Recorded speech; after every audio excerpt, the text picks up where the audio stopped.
When you have some goal out here that you're stretching for and reaching for that takes you out of your comfort zone, you'll find out some talents and abilities you have that you didn't know you have. When the messenger of misery visits you, what are you going to do? What will keep you in the game?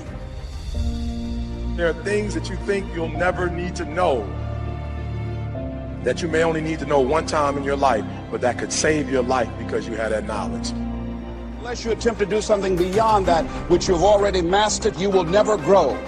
What is it that you looked at some point in time and you decided that you couldn't do it, that you talked yourself out of it? Ladies and gentlemen, you have so much to offer, so much to give, so much to do, but doing it and sitting around waiting for it to happen, it's just gonna stay in neutral. You have to electrify the desire that you have, that you once had. So the next time you feel like complaining, you feel like worrying, and you're so concerned about other things that doesn't necessarily concern you, ask yourself, is it making you better? Is it taking you higher? Are you going further? Or are you just being complacent? Imagine if Michael Jordan was scared of missing.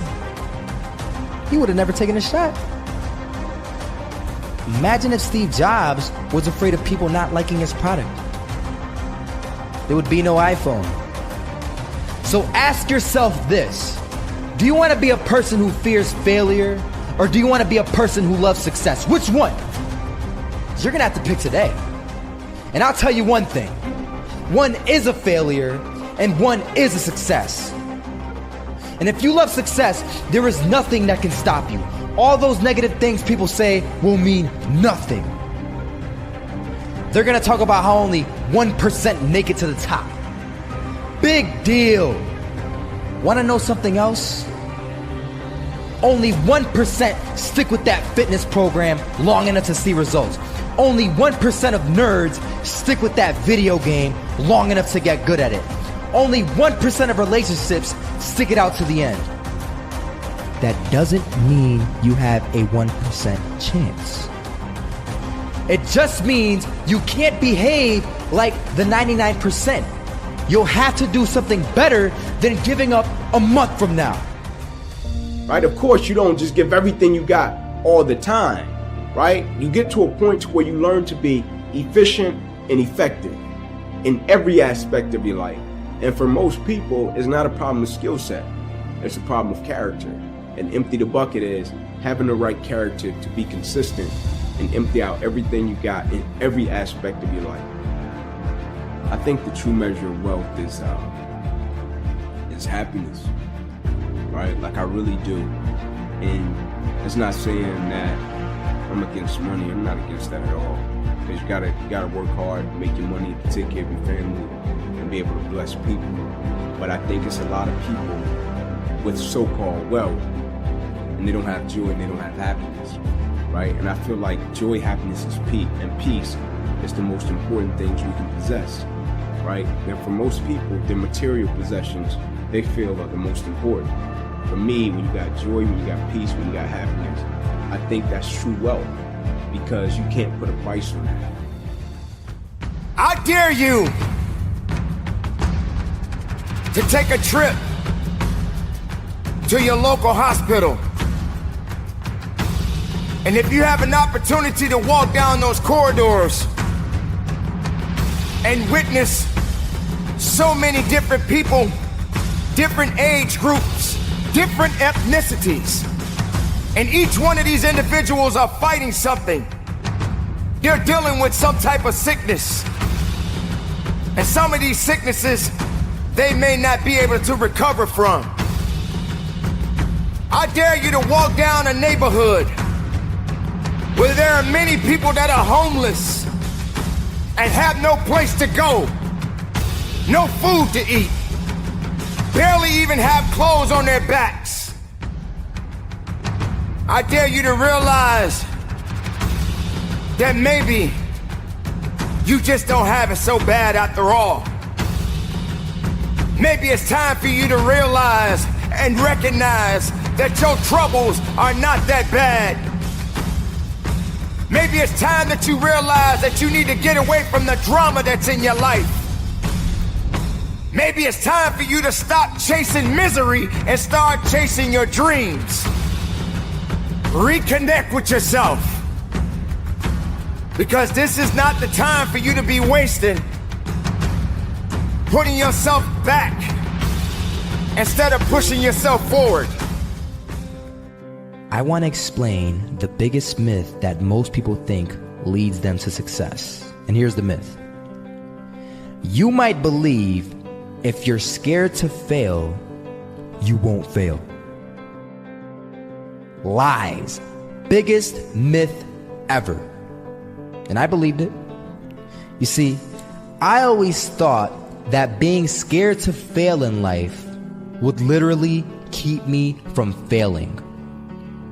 I would look at the losers around me and I would say, sheesh, I never want to turn out like him. I really believed this train of thought would help me succeed.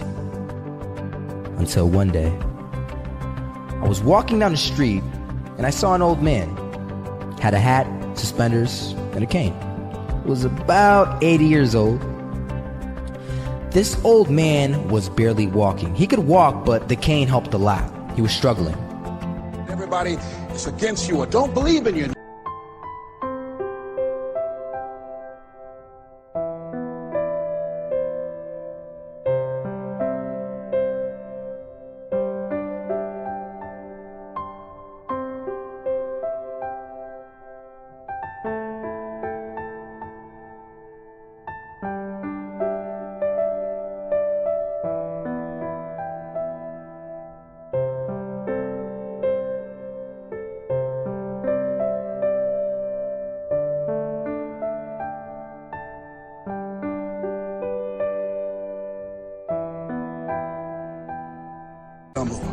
And let me tell you something, that's a lonely feeling. It's a lonely feeling, particularly people that you're doing it for. Most people take their greatness, take their ideas to the graveyard with them. Listen to me, if it was easy, everybody would do it. There are people right now who are working who don't want to work. There are people who hate their jobs, but they keep getting up to do it. The wealthiest place on the planet is the graveyard. Because in the graveyard, we will find inventions that we never, ever were exposed to. Ideas, dreams that never became reality. Hopes and aspirations that were never acted upon. I think we help people in different ways, right? It's almost like leadership, right? You find some leaders that are vocal, right, that can talk. You find other leaders that lead by example. They're not big talkers, right? They're just the guys you watch. They're gonna do their thing, and you can point to them and say, hey man, you see the way that guy works and does his thing, follow him.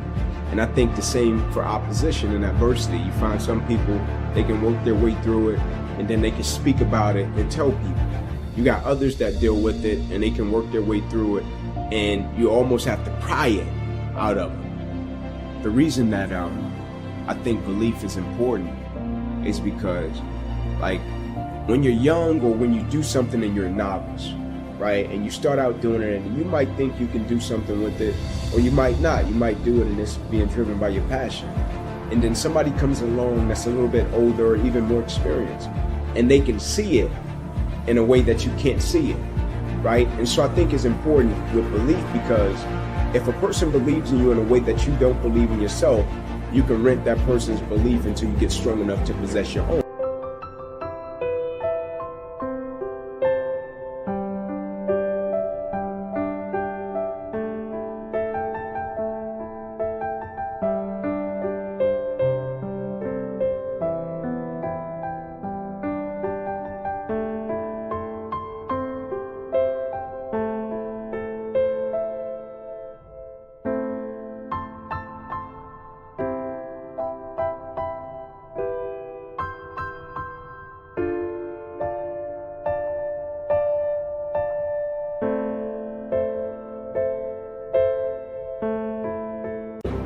right? And you use that person's belief to fuel you every single day, right? Because you can have a level of belief with what you're doing, but you can go back to a certain set of circumstances that tell you, nah, it's not going to happen. And so you rent that person's belief until you get strong enough to possess your own. You can be great, but you're living on reserve, right? You didn't empty the bucket, right? You didn't give everything you had to every aspect of your life. Like for most people, they're great professionally, but they end up becoming a public success, and behind closed doors, they're private failure.